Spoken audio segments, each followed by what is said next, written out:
Hey guys, so I tried to do this last night, just, really didn't come out the way I would want, so I figured I'd do it today, basically being a little bit more awake and all that. But I wanted to come on here because, as I tried talking about in the original recording, I've been kind of on a Titanic kick, if you will. Now, we all know that in the past, several months, basically November up till now, and even I think at least up till spring, which is tomorrow. Spring actually starts tomorrow. Everybody is celebrating and talking about the 25th anniversary of James Cameron's Titanic film. The big blockbuster film that became the first to achieve $1 billion at the box office. And I know this because I helped contribute to it when I went and saw it when it first came out in theaters. Now, with that said, though, because of the 25th anniversary, a lot of places associated with the Titanic, tied to it in some shape or form, are pretty much going out of the way to help celebrate not only the movie's anniversary, but to finally give more in-depth info on the Titanic. As a matter of fact, recently, I think WHOI, I think that's their name for short, or is it? I think that's their name. I think it's WHOI for short. Released footage that was recorded 37 years ago, just about 37 years ago this year, of when they first not only discovered the Titanic, but of the video and the footage that they first took of it. Video and footage that nobody had seen until now. And this, again, was done with submersibles and drones back in the 1980s. The kind that basically could go down there for at least, I would say, 15 to 30 minutes, and then they would have to bring them up. And I think this was also around the time, that, again, every news outlet was talking about this discovery because, for years, before this happened, for years, in decades and I wouldn't say centuries, but for decades and years, people have been trying to locate the exact pinpoint of where the Titanic sank. And when this happened in 1985 and 1986, not only did it basically get the attention of the world, but like I said, it got the attention of all the news outlets because, like, oh my gosh, all of a sudden, here was this famous ship that basically was said to be unsinkable, which had sank in 1912. All of a sudden, everybody's, for years and decades and all that, everybody's been trying to look for it. They're now all probably sitting at home, watching the news and hearing about the fact of, oh my gosh, these people in the 80s did something that we couldn't do in our lifetime because, we didn't have the technology at the time. Now, we do have to understand the technology, like I said, the technology that they were using at the time, I should say, was still kind of new. So, as I mentioned, being able to go down there for, such a long time, like they can do now, pretty much was, as they would say, not available to them at that time. Like, they could go down there in little submersibles, little submarines, if you will. Hold on for a sec. Getting me some coffee to keep awake here. Like I said, I just woke up. Like I said, they didn't have the technology they do now with the submersibles and stuff that allow them to go down there for almost, I would say, several hours or something. Now, because back then they could only do it for about, like I said, a few minutes, 30 minutes tops, and then they have to be brought back up. In fact, one of the original divers in the submersibles, in one of the original submersibles back at that time, said they couldn't stay down there for too long because they started to tread on water. They started to bring on water, so they had to come back up. But with that said, though, the thing is to hear all these stories and news, and to finally see the footage that, again, nobody had actually really seen publicly, when it was first discovered. To see this now compared to a lot of the footage and stuff we see recently, it's very astonishing to see the big difference, if you will. The big difference of when they first saw the Titanic to to compare it to what it looks like right now, because back then basically the Titanic, even though it was pretty much split in two, things were falling apart on it, it was still in fairly decent condition. Like, if they had technology back then to do what people still hope to this day, that they want them to do, and that's lift it back up, to the surface. There's no doubt that back then, had they the money, the resources, and the technology to do so, that if they had had that opportunity back then, they would have done it, and allowed it to, I guess, finish in a way its maiden voyage to New York, even if they had to help carry it, pull it, if you will. They would have done it. There's no doubt they would have done it, because of the fact that it was still in fairly decent condition, to where if it got resurfaced, parts of it would fall off, but not entirely, and they'd get most of it back, or most of what's left of it back intact. But now when you look at the Titanic and a lot of the footage and videos, the 4K videos, the 8K videos, and all that are being shot and shared with the public, shared with the world, the photos, the HDR photos of, and all that, you could definitely see that the Titanic, is not what it used to be anymore. Well, when it was first discovered, it's still somewhat very reminiscent of when it got first discovered, but it's like, this,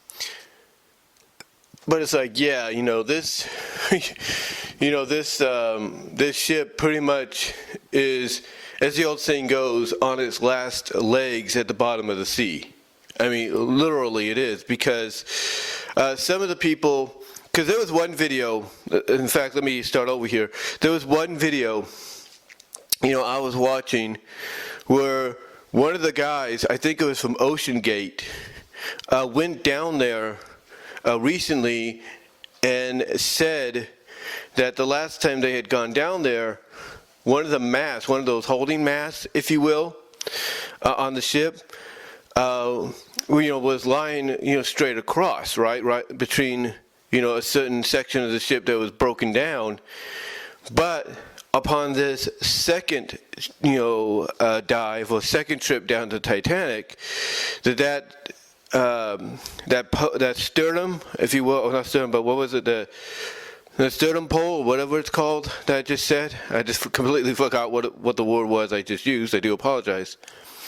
Or sternum bow, if you will, my pole, that instead of lying straight across, it had now broken down into two halves. Basically, it broke apart, essentially. They mentioned that one of the more famous, I guess you could see pictures and videos taken, when it got first discovered and throughout various trips down there, the captain's bathtub, which would have rust and, sea life and coral reefs and everything overflowing in it, but, you could still see it there. A lot of people say that that's gone now, that the bathtub is completely gone. It is disintegrated, if you will. Some are saying that potentially, even though it's not fact yet, that the radio that was sent out to send the distress signal, that it's still down there in the radio room, or what's left of the radio room, but it's buried under all the rust and all the sea life, and that if they don't get a chance to at least recover that, if they don't get at least a chance to recover that, if you will, that basically that's going to get lost to the sands of time, or the oceans of time, very soon. Just to the fact that, you know, the seawater, you know, the seawater, you know, the salt in the sea ocean of the Atlantic, pretty much is deteriorating a lot of stuff. It's pretty much deteriorating it to the point that a lot of people have said that give it a matter of time, give it decades, maybe even less than decades, maybe a few decades, and the Atlantic will pretty much swallow up, you know, completely, you know, the Titanic itself. And there won't be nothing left there but maybe just a reef, you know, because our ocean, you know, bits of ocean life and plant life growing around it and living in it, that, you know, they're saying that by the time, you know, it goes completely away, that all you're going to see is something in the shape of the Titanic, you know, just standing in its place. Or you're going to see something on the ocean floor that is just remnants of the Titanic, and that's it. So yeah, you know, there are, you know, so yeah, people, you know, they look at the radio, you know, as being something down there that they have to get their hands on, you know, at least to try to figure out exactly what was said on that night, as chilling as that might sound. You know, they at least want to try to figure out if maybe by pulling that up, they can, you know, maybe, you know, you figure out with what's left of it, you know, exactly what was said. But yeah, you know, overall, there are a lot of things there that pretty much, you know, when you compare, like I said, the first time it was discovered to the more recent times that people have been down there, you could definitely tell that the ship is, as I mentioned, on its last legs. It is basically on the verge of being completely absorbed into the sea, period, within a matter of decades, if not years. I mean, this is why I believe you have, you know, OceanGate, you have WHOIE, you got people, you know, tied to the Titanic history and expeditions that are willing to go out of the way to give people like me, if they have the money, and that's a big if, people like me, you know, an opportunity to go down and see the Titanic at least once in a lifetime. You know, it's kind of like, you know, hold on for a second while I get more coffee here.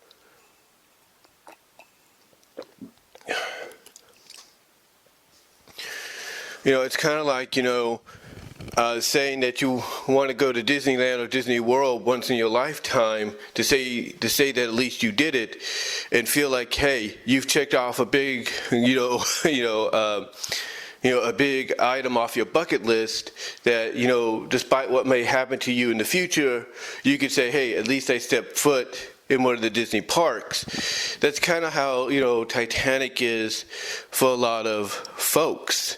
You know, if they have the money to do it, you know, to go down there and at least see it just once, you know, it's one of those opportunities that, you know, despite what might happen to you in the next, you know, several years or something like that, next couple of decades, you can at least say, basically that you got to see the Titanic up close and personal as part of these tours, if you will, that, you know, places like OceanGate are giving.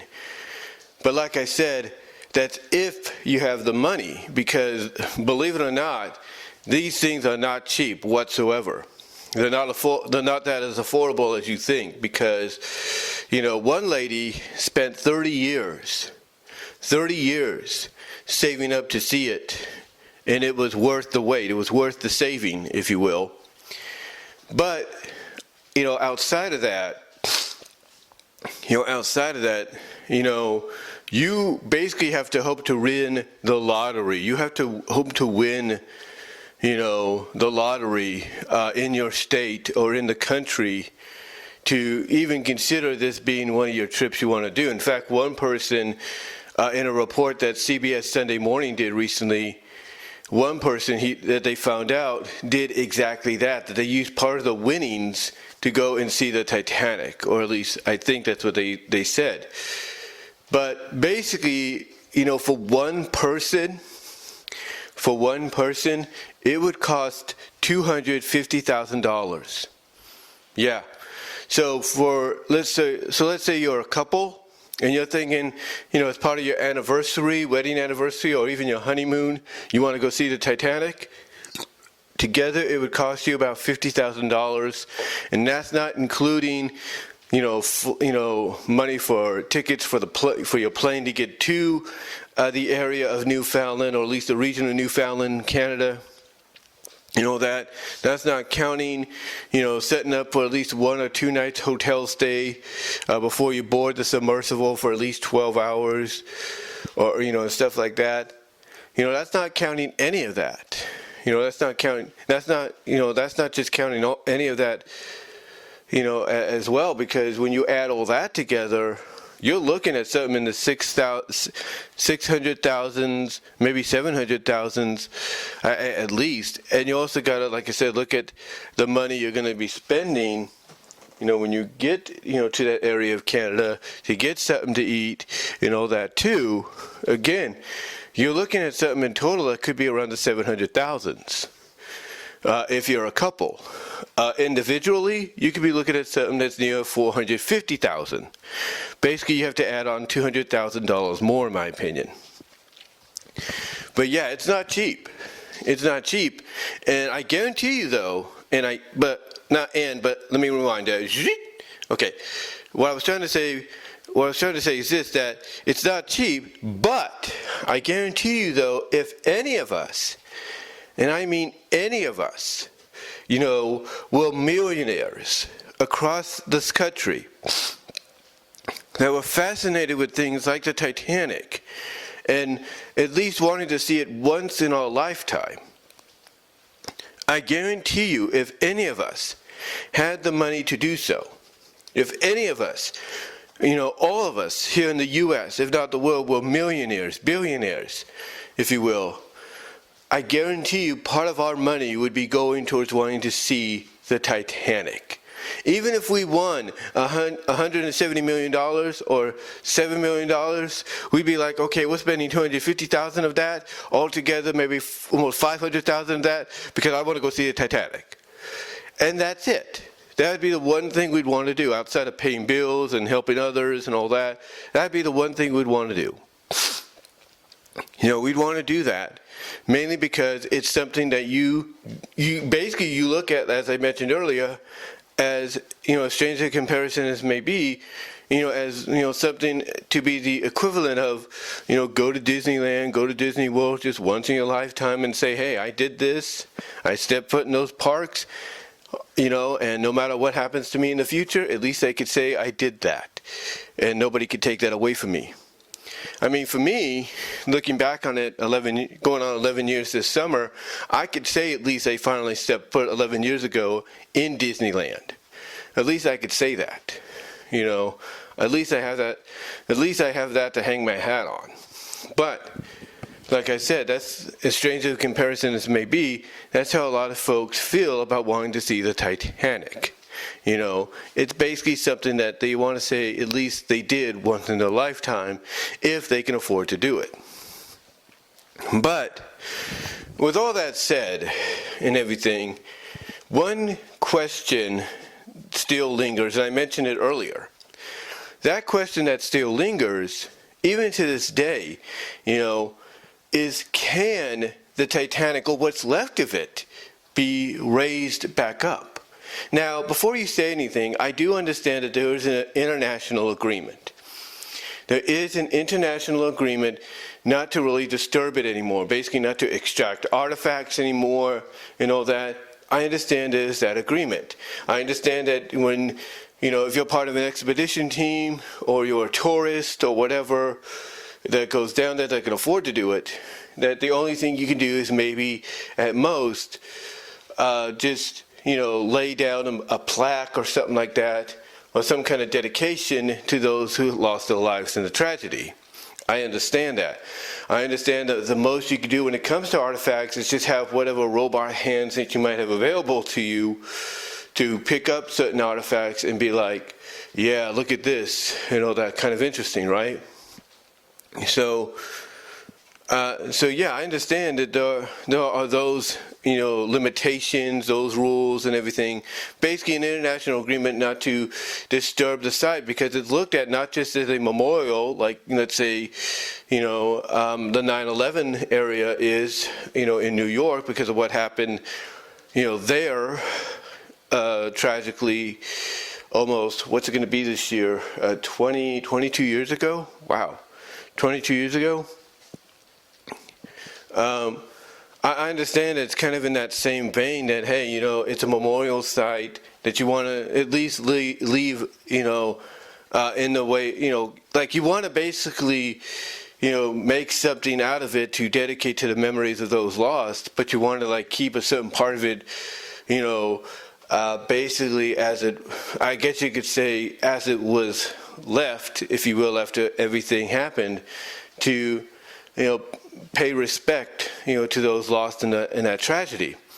So I can understand, as crazy as that comparison was, I can understand the reason, for the international agreement when it comes between the U.S. and Canada and the United Kingdom and other continents. I can understand the agreement of, let's leave the Titanic alone and everything, and not extract any more stuff not extract and remove any more things from it to bring to the surface. I understand that. I get it. I understand that. But here's the thing, though. I think the biggest difference that both, well, not both, but all parties involved will look at as years and decades go by is, if they were to make a comparison, if you will, if they were to make a comparison, to certain other similar memorial areas because of tragedies, like 9/11 and all that, I'm not saying this would happen. And I'm not saying this to be disrespectful, but I guarantee you those that are part of this agreement and those that are part of expeditions that are also part of the agreement, they're probably thinking to themselves as years and days and decades go on that, they can understand the whole 9/11 deal. That's not something that, is going to go away anytime soon, because for a lot of us it happened in our lifetime. It happened for a lot of us, as we got into adulthood and all that, or for a lot of us that were starting high school or even, grade school, elementary school, junior high, middle school for the first time. It happened in our lifetime, so it's going to, and it visually happened. We saw it visually happen, so it's something that, is going to stay in our memories for a very long time, for the rest of our lives. Because, the old question will be, where were you, or do you know where you were when it happened? And we could all basically say where we were. But for Titanic, I think the argument that they got about that is none of us were born at that time. None of us were even alive at that time. A lot of us, if you believe religiously, were waiting our turn in heaven to be brought, to be beamed down by God Himself into the wombs of our would-be mothers to be part of our would-be family in the future. So if you believe in that kind of scenario, we will just looking down and everything, and basically being like, not realizing what was going on or even paying attention because, again, we weren't alive at that time. Again, I know it sounds kind of strange to say that. I do apologize. But like I said, that would be the one argument they would make is none of them were alive at that time. So, so basically it'd be like, what's really holding them back, and everything. I mean, yes, there are descendants. There are descendants and everything to this, that are still alive to this day, if you will. Still alive to this day and everything that, they have to consider and all that. But again, with that being the exception, like I said, I think the argument they would have is, that basically a majority of people, that a majority of those that survived and everything are no longer with us. So like what's holding us back? Like what's holding us back from, maybe considering, before it's completely lost to the sea of time itself, considering bringing it back up, or at least what remains of it. And I think that's the argument. It's like, again, I know I sound like I'm rambling a little bit. I do apologize. But again, I think that's the thing. If they were to make comparisons between any other memorial sites based on tragedies and all that in the past, century, if you will, in the past century or so, they'd be like, yeah, this one's understandable, that because that's fresh in everybody's mind. That one's understandable because that's fresh in everybody's mind, because of the fact that a lot of it happened in the lifetime of many of us. Happened in the lifetime of many of us. So they would be looking at all of that and being like, yeah, that's going to remain fresh in people's mind for a long time because it happened in their lifetime.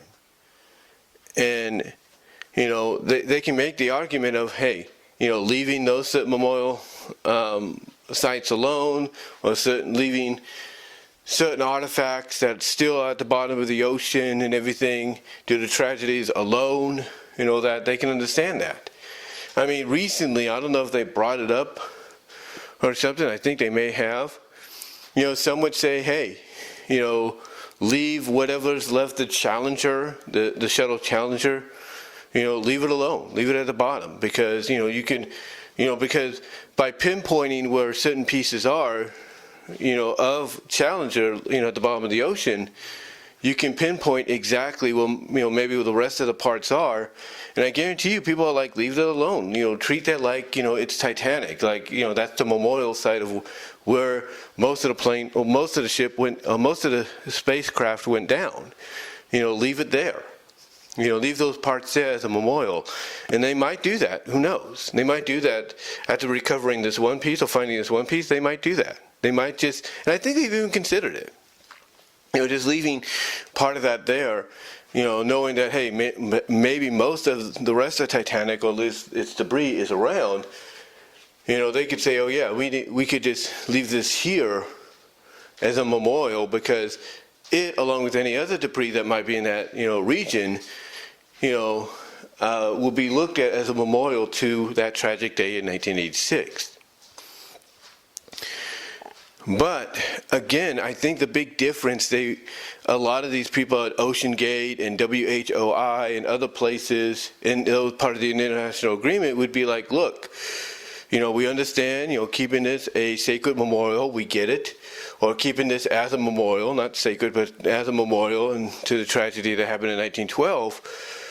But over time, I guarantee you, you're going to have new members coming in that will be part of this agreement, that will know about the agreement, from an international standpoint.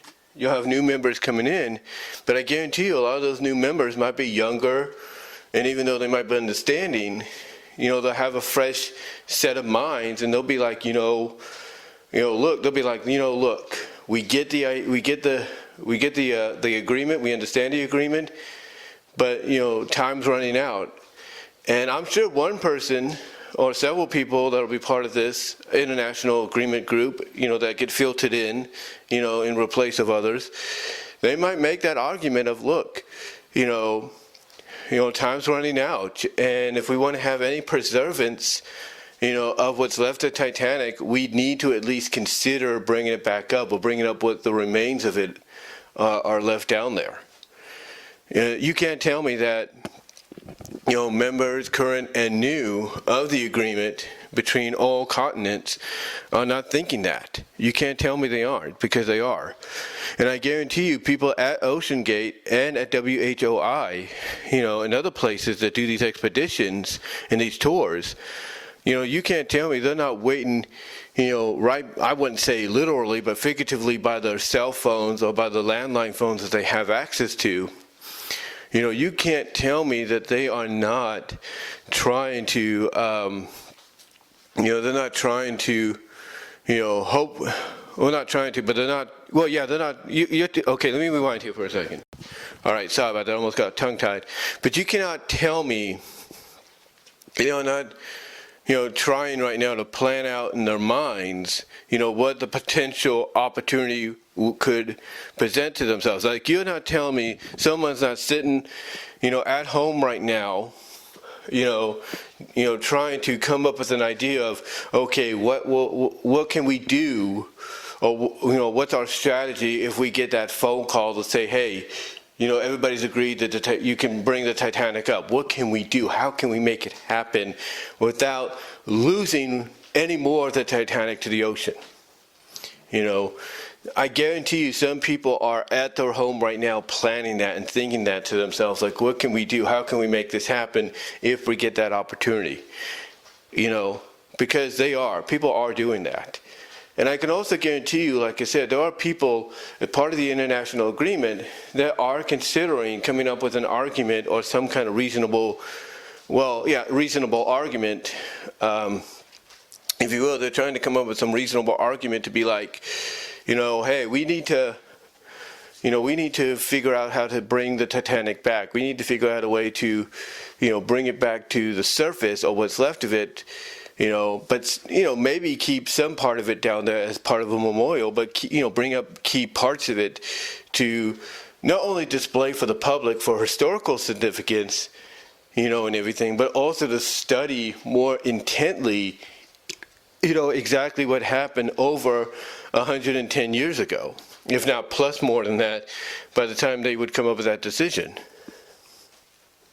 You can't tell me that some members of those international agreement communities, like the Senate, the House, the parliaments, and all that, you cannot tell me they're not thinking to themselves, they're not thinking to themselves, okay, what kind of decent, reasonable argument can I come up with to get people to ultimately, unanimously agree to make this happen before time runs out, and the Atlantic basically claims all of the Titanic into its own existence, basically absorbs it, if you will. I guarantee you they're coming up with different ideas and scenarios. But in closing, because again, like I said, I know I sound like I rambled, I do apologize.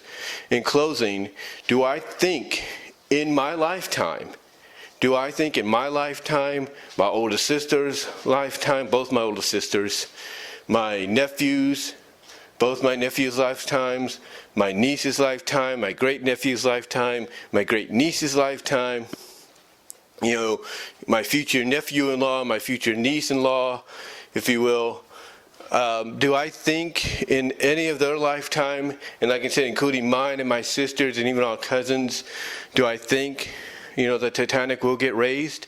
Do I think people that are part of this international agreement will unanimously agree to basically finally just, make it happen in some shape or form, kind of come up with some kind of compromise? Do I think it will happen? Do I think that the technology will evolve and grow more as time goes on for, to make it happen? Yeah, I do. I do think it will happen. But like I said, I don't think it's going to be all of Titanic. I think they're going to keep what remain, I think they're going to keep parts of it down there, but they're going to try to bring up certain parts of it, for display as well as study, to see exactly what happened. Like they could have taken that big old hull off the starboard bow, which they say it's from, and they could have just said, let's just leave it down here, not remove it, and that's it. And they could have easily, even to this day, taken that starboard bow, put it back down in the ocean exactly where they found it, and left it alone, but they haven't done that. The point that I'm getting at, though, is, I think over time it's going to happen. But, yeah, I do see it happening. Like I said, they're going to find a way to do it that's going to keep part of the Titanic, maybe a chunk of it, a major part of it, still at the bottom of the ocean, but bring up enough to where they could say, okay, world, here's what remains of Titanic. We were able to bring it in some of what we could for its final dock in New York, like it was supposed to have over 110 years ago. Here you go. They might be able to compromise to do that, or they might be able to compromise and say, hey, you leave the ship alone. You leave the ship alone, but whatever artifact you can find that remains down there at the bottom of the ocean where it sank, you can, I wouldn't be surprised if maybe part of the agreement would be, hey, you leave the ship alone, but you can recover all the artifacts. You do that, you're good to go. And maybe that's what happens. Maybe that's the compromise. Maybe all the artifacts that are down there are still, if they're still down there and not lost at sea, they'll be able to recover and bring up, but leave the ship intact, leave it alone. That might be the compromise. But I do see somehow major parts of the Titanic, even if it's the artifacts, I do believe sometime in this lifetime, those will be brought to the surface. Either it's going to be a part of the ship, a major part of the ship, or it's going to be basically the remaining artifacts. I do see that. I really do see that.